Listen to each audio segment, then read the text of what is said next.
and welcome back to the next conversation that we're going to have with an amazing woman who, if you couldn't tell, has a phenomenal smile right from the beginning. So, she's going to have good stuff. She's just so warm and welcoming. Before we go any further, Leslie Randolph, thank you so much for being with me today. Oh my goodness. Thank you so much for the opportunity. I've been looking forward to this all weekend. Awesome. Long time. Right? Long time. Weeks even. So for those of you who may be tuning in for the first time, I'm Clarissa and I'm the founder of the Parent-Tween Connection. What's the Parent-Tween Connection? We are where parents go when they don't know where to go to find resources to help themselves and to help their kids. We have community for families, we have community for professionals, and our nonprofit is the Parent-Tween Foundation. Now, why a nonprofit? Because there is always, it feels like, a financial gap between families and the help that they need, whether it's a coach like Leslie to support their daughter, whether it's a life coach for themselves as parents, whether it's chemistry tutoring. It always feels like there's a gap. And so the mission of the Parent-Tween Foundation is to help bridge that financial gap. So since Leslie is offering her time today as part of our Empower-thon, which is our inaugural summit/fundraiser, just know that there will be a shameless request for a donation at the end of our time together. So a couple housekeeping tips. If you are in our Facebook group, tuning in from there, you can ask questions. We will be fielding questions and commentary from there. If you're tuning in on LinkedIn or on our YouTube channel, feel free to comment there and we will get back to you as we go. So Leslie, we talk doubt, we talk fear. If there is anyone right now who doesn't think that our teens are navigating things in a way that we experienced, but in a way that we as kids also never experienced, if they think that's not the case, I think they're probably living under a rock at this point. Would you agree? Yes, I would agree wholeheartedly. And I don't mean that just to be like pejorative or accusatory or like unkind or anything, but like we recognize that our kids are struggling for an array of reasons, right? You talk about they get so anxious they don't even want to try sometimes. The emotions feel horrible. They stop going after goals. They stop chasing their dreams. They stop feeling confident. And as we're saying this, I imagine that we have folks tuning in and listening going, well, shoot, I'm the adult and I feel that way. Yeah. So I often say that I'm a self-confidence coach for teenage girls and the teenage girl that still exists in all of us, because there weren't confidence coaches. There weren't really a lot of coaches when you and I were growing up. So we were kind of the fake it till you make it generation. And the easiest way to fake it till you make it is just to push down all those emotions or to find ways to avoid them completely so that you can keep going because it's what was expected of us. And then the unfortunate, while that might work in the moment, that leads to more doubt. That leads to more anxiety. Those voices and those emotions just get louder. I think of them sometimes as like toddlers being like, mom, mom, mom. That's your anxiety talking to you. That's your doubt being like, hey. So pay attention. Pay attention to me. Yes. And so our goal is really, I was going to lead into this, but I'll just go right now. I kind of duped you with the name of this presentation because we can't ditch doubt. We can't avoid the human experience. Our privilege as humans is to feel and to feel it all.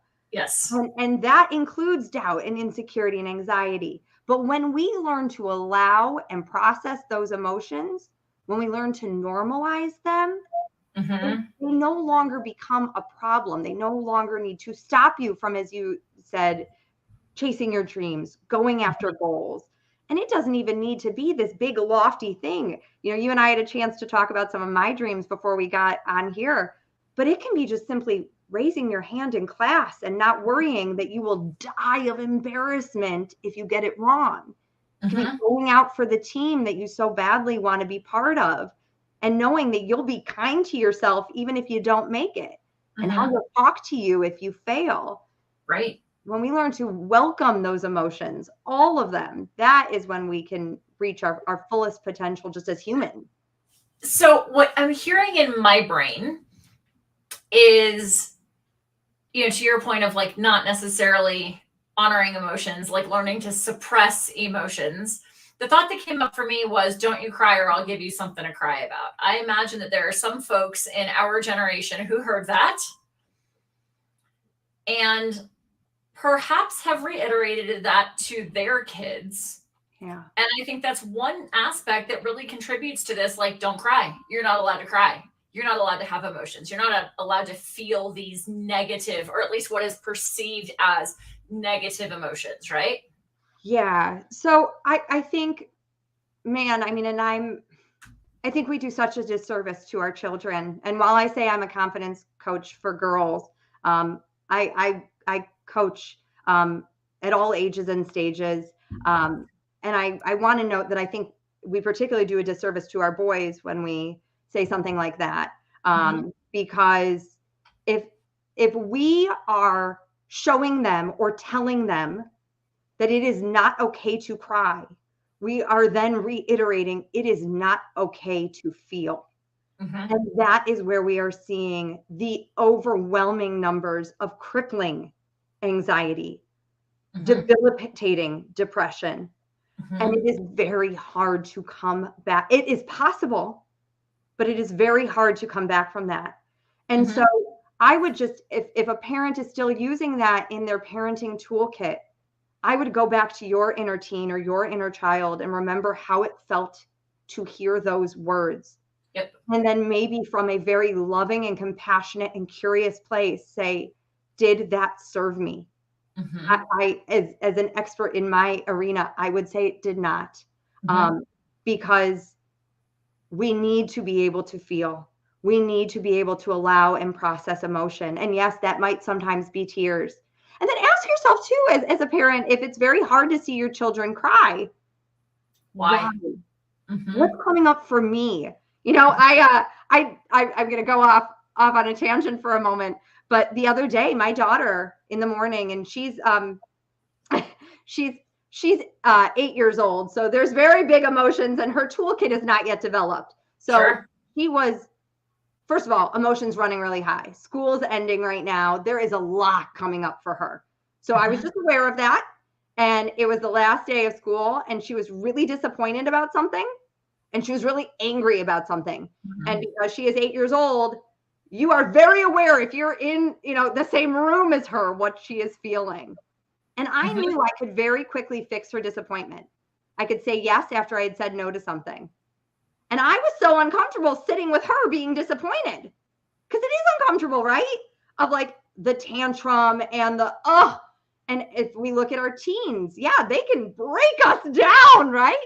But allowing her to sit in her disappointment was such a service to her. Now, in the short term, it would have been easier for me to say yes. It would have, in the short term, given her that temporary relief of disappointment. Right. But in the long term, I'm robbing her of her opportunity to learn how to sit in disappointment. Right. To sit with anger. Sure. I mean, now, if she had started, and she didn't, but if she had started, punching or kicking or saying horrible things, then yeah, I wouldn't have been like, yes, just feel your feelings. I would have had some boundaries of like, it is okay to be disappointed and angry. It is not okay to say that. It is not okay to hurt somebody. And then we give, coping tools of how, again, when you are allowing and processing emotion, what do you do? And I have some of those for us later on when we get to that. Yeah. So one of the things that you wanted to talk about today is how to challenge those negative emotions. But I also heard you during our conversation before we went live talking about like we need to be able to name them in the first place so that we can then challenge them. So if we're in a situation where maybe we're not overly comfortable with all of the nuances of emotions ourselves, what can we as the adults do to help our kids learn to name the emotion, learn to recognize it? I know I've heard some other folks in talking about different things, but like talking about like name it to tame it. If you can't name it, you can't figure out a manner of approaching it. So how do we start with that? Sure. So if you want to pull up that first slide, I've put together a little a little visual for everybody. And this is how to stop big feelings from stopping you. So if we talk about going after goals and chasing dreams, we don't want those emotions to stop us from doing what we want, right? Mm-hmm. Now, my coaching is rooted in the belief that all of our feelings come from our thinking. Mm-hmm. Now, we might feel that feeling in our body before we tune in to whatever's going on in that beautiful brain of ours. Certainly for our children, right? They are moving so fast that they Mm-hmm. feel the feeling and they are right into action or inaction based on how they're feeling. And this tool that I've developed is to help you just slow down a little bit so that we can calm that nervous system, because that's what's going on. We've struck a nerve, right? Mm-hmm. And in those moments of really heightened emotion, it is very hard to challenge some of that thinking. Mm-hmm. So what I've offered here is nerve. So we name and neutralize it. We can use my daughter, for example. So she is in the heat of something, right? And so there I would say, let's take a deep breath. So by the way, the most effective tool in everybody's toolkit, and it's free, is breathing. Breathing. I'm sure you've had so many people that you've talked to talk about the power of just, I'm feeling disappointed. Mm-hmm. And now when I say neutralize, I mean to normalize and allow that is happening. I'm feeling disappointed, and that's okay. I'm feeling angry, and that's okay. Mm-hmm. I'm feeling anxious, and that's okay. So again, we're just slowing it down. Mm-hmm. And then while I think that all feelings come from our thinking, the feeling is this vibration in your body. We know it very well. When we're in the thick of it, we know it very well. So I want you to go into your body, right? So like for anxiety for me, it's in my stomach. Mm-hmm. It feels like my insides trying to crawl out. Like get into your body. Where is it? Is it hard? Is it soft? Is it bright? Is it dim? Is it sharp or dull? What color is it? It's just really then getting into the body. Now, as you're doing this, you're going to be calming down because you're breathing and you're kind of out of your head at that moment. You're really focused on the physical experience of that emotion. Mm-hmm. Recognize how it makes you want to respond, right? So when I feel anxious, it makes me want to run. It makes me want to do nothing. Like I want to avoid. Mm-hmm. You know, maybe for you or your teen, it's to procrastinate. Maybe it's to lash out. Maybe it's to perfectionate and continue to work on whatever I'm working on because I'm feeling so anxious that I have to get it right. Mm-hmm. Now, only after we have realized how we want to respond, we don't respond. We just pay attention to what it is. Mm-hmm. Then we voice the reason for the feeling. And that's the thinking. Mm-hmm. So what is the thought that is causing that feeling? You know, if we're talking about doubt or anxiety, it can be, I think of doubt, the easiest way to think of doubt is, I can't do it. Mm-hmm. I can't do it. That is the thought, right? Now, doubt often, I think, like if we follow the breadcrumbs of doubt, it's a very quick trip to anxiety because it's, I can't do it. And here's all the horrible things that will happen if I do it. If I even try, never mind if I'm successful in the completion of whatever the task is. Exactly. And notice how that stops you from even trying. Mm-hmm. Because if you believe you can't do it and you believe all these horrible things could happen if you even tried, well, shoot, I recognize how I want to respond. I ain't doing it. Mm-hmm. So voice the reason for it. And then the final thing is to then elevate your thinking. The greatest gift that I give my clients and parents, I give it to you as well, is that our thinking, the thoughts that run through that beautiful brain of ours, they are not facts. Mm-hmm. They are not truths. They are just optional sentences that we choose to believe. Mm-hmm. And I use the word optional because we don't have to believe them. Actually, my therapist gave me this, and I've been teaching this for years. My therapist had said, you can accept it, but you don't have to believe it. So that is where we elevate our thinking. And I do have other tools of how we elevate that thinking. But, our brains often offer about 60,000 thoughts a day. Mm-hmm. And I don't have the stat right in front of me. I can pull it up, but I believe it's 80% of them are negative. I believe it. And 95% of those are repetitive. So that is your brain saying, you can't do it, you can't do it, you can't do it. These are all the horrible things that will happen. So because our thinking is simply optional sentences in our brain, what is something else I can choose to believe in that moment? Yep. I literally just had this conversation with my husband in the Costco parking lot. The Costco parking lot is a disaster on a good day, right? And then you add in that it was just at the right timing. It was starting to rain and we were about to have a hailstorm. And, my husband was pushing the carriage back to the carriage lot, like a little parking space for it. And somebody was unkind and it was pouring and didn't let my husband travel. And my husband had some choice words for them. And I was like, dude, it's not helping. I know you're frustrated. I know you're soaked. And you could choose a different thought. And he just looked at me and was like, well, yeah. And in that moment, he probably didn't want to. And that's why when we're really heightened, we can allow that. If it's how long we want to stay there. And I'm sure by the time you got home, your husband he was totally fine. Now, and that's something that I offer my teens and I offer parents of emotions have a shorter shelf life than the milk in your fridge. This is true. Even if it's one. So you want to be frustrated, be frustrated. That's okay. Mm-hmm. Now, recognize how it makes you want to respond.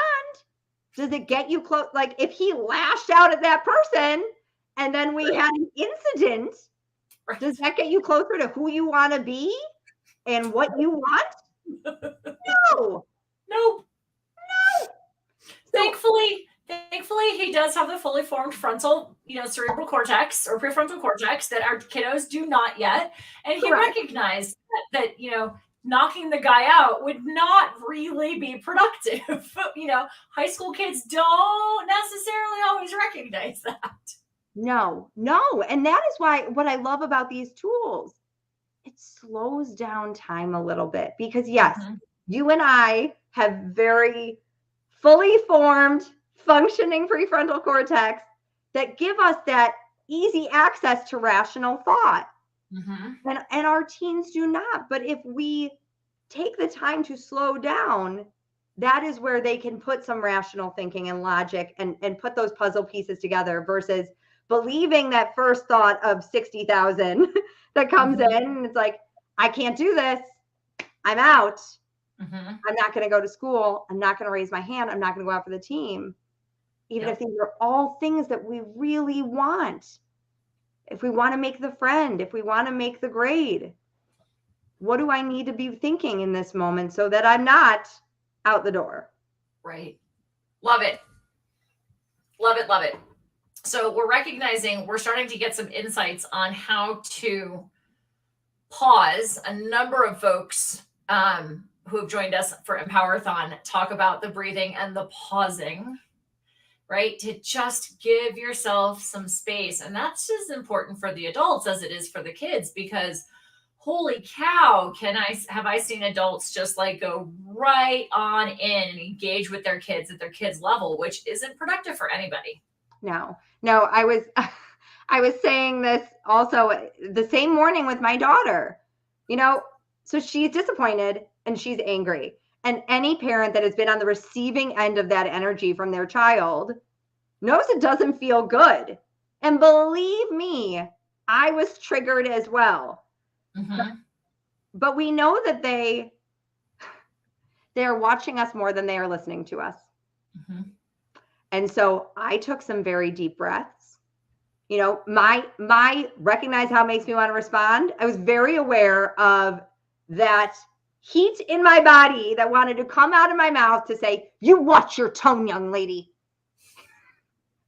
Now, that you recognize that one? Oh, you mean you're yelling at me for my tone with you, but you just used the exact same tone with me that you're mad at me for using with you. Exactly. That one. Exactly. So Yeah. so we model it as well, right? It Mhm. took a lot of powerful pauses, a lot of deep breaths to stay in my calm, because what I wanted most for her was to go out the door and have a great last couple of days of school. I think it was actually the last morning of school. Like, I wanted so badly for her to have this final day that was good. Now, if I had responded to her, now she's disappointed that I had said no. She's angry at can't even remember what, and she's attacked by me. Mhm. Where there's some shame then for her feelings, probably. And then there's also some just feeling just attacked, feeling hurt. Mhm. So we Well, can model it as well. and what the way that it's kind of coming together in my brain, because I was certainly on the receiving end of don't use that tone with me, young lady, on more than one occasion, 30 some odd years ago, is that looking back at it, I don't know that I knew a different way to engage. And so I was getting yelled at for the way that I was engaging, but I wasn't being helped to develop any tools either by my mom or by somebody like you. You know, as I put it, like we have the distinct privilege of being not mom, right? And so, like, I wasn't getting that model in my home, but I also wasn't getting it from somewhere else. So I didn't know how to engage in any fashion other than to spew heat, right? And like to just like blah and let it all out. But then I felt badly because I'm like, somehow, like, mom is saying that somehow I'm supposed to know how to do this in a way other than using this tone. And then I felt really rotten about myself because I didn't know how to do that. Yeah. Yeah. And then it's suffering on suffering. You were mad for what you were mad about. And then there is that guilt and that shame for acting in a certain way. And that's where nerve is so helpful for our teens. Now, yes, our parents can, please, anyone, this is an all ages tool, right? Yes. To be able to say, I see you're so disappointed right now. I see you're so angry right now. I feel the same way right now. So I'm going to take a breath because I'm feeling angry. Do you want to take a breath with me? Yeah. And so that is where this tool becomes something that we can model for our kids, but also give to them. Let them name and neutralize their feelings. Let them feel it. Because then it also, the beauty of this tool, and as we get later in life starting to avoid all those negative emotions, if we didn't have tools like this in our, younger years, is that it just shows us that feelings are not dangerous. Mm-hmm. Feelings cannot hurt you. Now, yes, if you follow, and we can go back to that parking lot, feeling frustrated, not dangerous. Feeling triggered, not dangerous. Acting out on it, that has some consequences. Mm-hmm. And so to remind our kids, like, you can feel and feel it all, but allow the emotion. Mm-hmm. You don't need to respond to it, and that's where I come into another tool of when you elevate your thinking, you have an opportunity to then find a new emotion. And so that speaks to the finding possibilities, right? This speaks to finding possibilities. If you follow the breadcrumbs of doubt and anxiety, you're always going to get to a wall. And chances are it's going to have you avoiding whatever it is you want to do, procrastinating whatever you want to do. If you follow the breadcrumbs of anxiety, and I know that I'm speaking to parents and teens and tweens, it is just a party in your brain of all the things of that's going to go wrong, the worst case scenario, the spinning of the hamster wheel. So I call this my self-confidence cha-cha-cha. And I love it because you cannot say the self-confidence cha-cha-cha without a giggle, right? Yeah, and that's going to help. It helps. It lightens the moment. So you've now checked in with your thinking, right? You voiced the reason behind it. So what is it that I'm thinking right now? Now I go back to the greatest gift that I give my clients and I give you today is that thinking is not a fact. Thinking is not a truth. It is a sentence in your brain that you have chosen to believe. And if you choose to believe it and feel that feeling, it's going to take you exactly where you believe. Your brain loves to be right. So if your brain tells you you can't do it, it's going to prove to you with all the evidence in the world that you can't. Mm-hmm. But if you believe you can't do it, you're not going to even try. Why would you? Right. You're instantly just going to feel doubt and anxious and not go after whatever it is that you want to do. So check in with your thinking. Oh, my brain's telling me I can't do it. How does that make me feel? Doubt, insecure, defeated. So check in with what that beautiful brain is offering you. And then I want you to challenge the thought.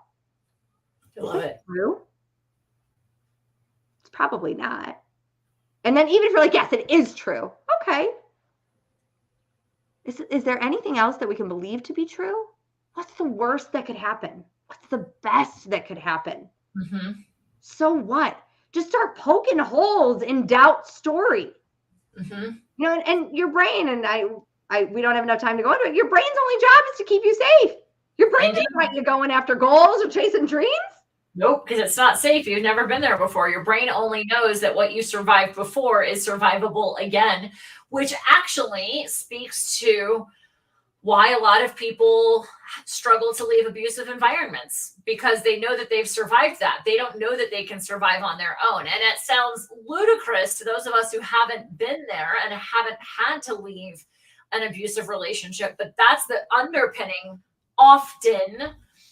And there can be other contributing factors for sure, but like your brain at least knows, like, well, I've dealt with this crap before and I'm still here. So if I stay, it's almost like a devil you know is better than the devil you don't sometimes. 100%. There's nothing our brain hates more than uncertainty.